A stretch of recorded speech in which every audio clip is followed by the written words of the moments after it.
Thanks a lot for this clear overview of the ideas of UEFA and yourself on the 4 pillars. We have some questions coming from the audience. One question from Christoph Martens. Sometimes young players have problems with stress they are confronted with while playing or training. How can we connect youth development to a feel-good situation?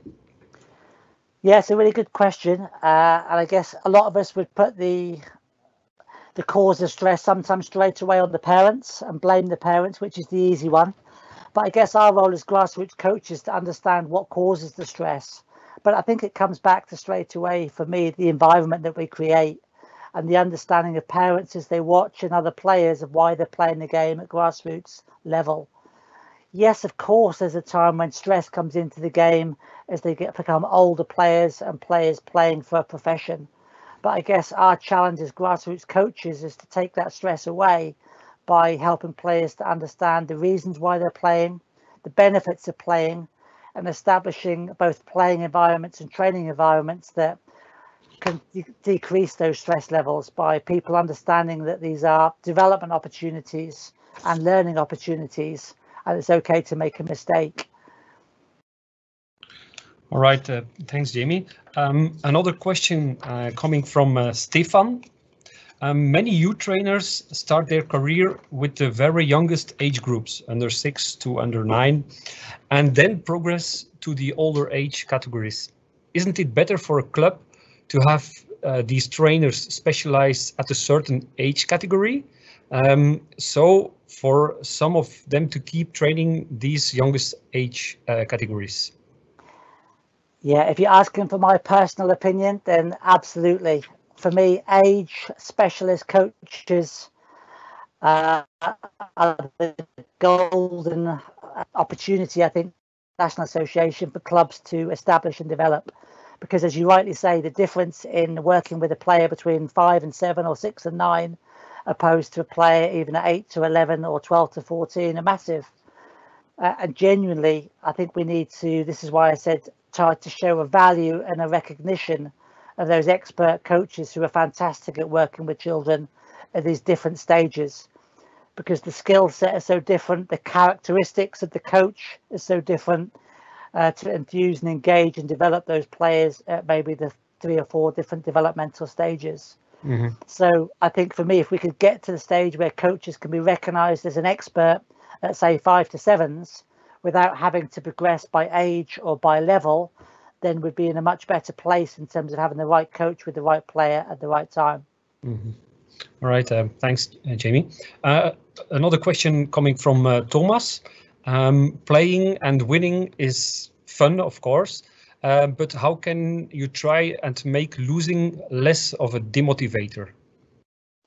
Yeah, what a great question. Because as we know, children don't like to lose. But what we also know is that within 10 minutes of that result, children are thinking about the next thing. And actually, it's probably the coach or the parent who will worry about the loss for the next 2 or 3 days. And the child is already thinking about what he's going to have for tea or what he's going to do when he gets home and who he's going to play with. So I guess it's still the emphasis very much on the loss. I think it's the role model, the adults and the parents accepting and dismissing the loss as part of the learning experience and taking the focus away from the result, but the performance and the positives of every player in every match. Because for sure, it's always easy to find as many positives as negatives of each individual's performance. So I think for the young players, it's about reinforcing the positives. But I think even more importantly, for the grassroots coach, is probably getting the parents to not show that disappointment that they often show on the grassroots touchline. Yeah, all right. Last question about the content coming from Rit. In the current conditions where there are no matches due to COVID and less training possibilities, it's difficult to keep parents committed. It's difficult to keep the players committed, and there is less income for the clubs. How, in your experience, can you best keep the fire of football burning? Yeah, it's a great question. And I guess we're looking to see the impact across all of Europe and all 55 countries.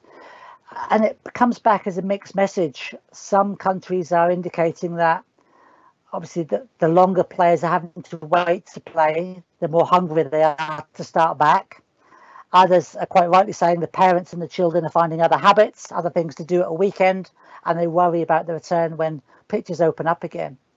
I guess best practice examples are clubs and coaches using this type of technology to have weekly Zoom sessions online with children practicing one-on-one skills within their own front room and just trying to engage them as much as they can through technology.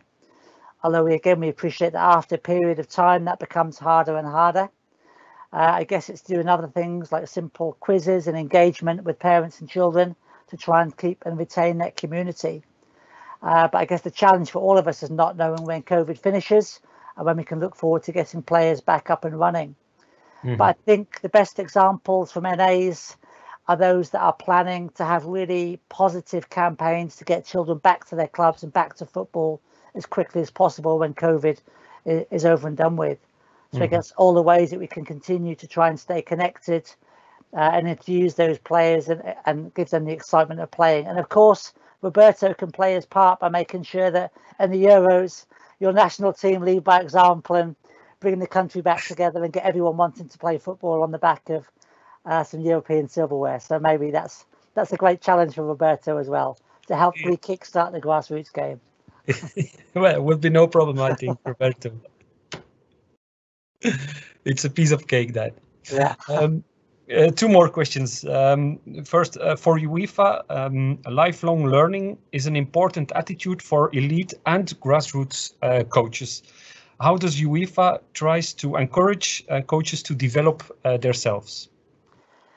I guess two ways. So the fact that the UEFA C qualification is now part of the coaching convention, that puts the responsibility now on the Belgian FA and every other NA to deliver at least 15 hours of continued professional development every 3 years for that coach to retain their license. So I guess that's the stick that everybody has to adhere to if they're going to continue coaching at grassroots and develop as a C license coach. The carrot should really be activities such as this.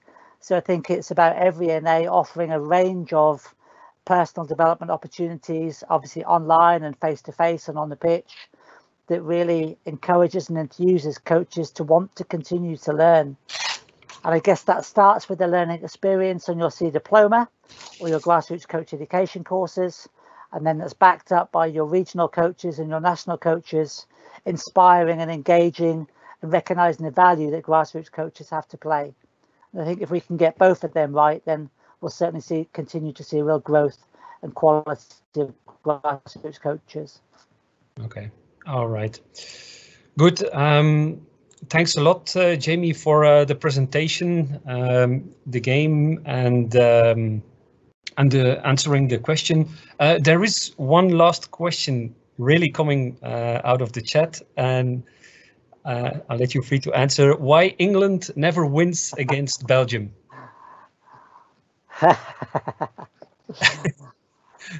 Play the card game.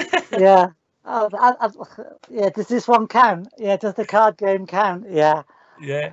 It's always an interesting game, isn't it? But for me, when you look at the talent on the pitch at the moment, I think for sure you have a better, personal opinion, a better quality of squad, and a squad clearly that's playing with a real purpose.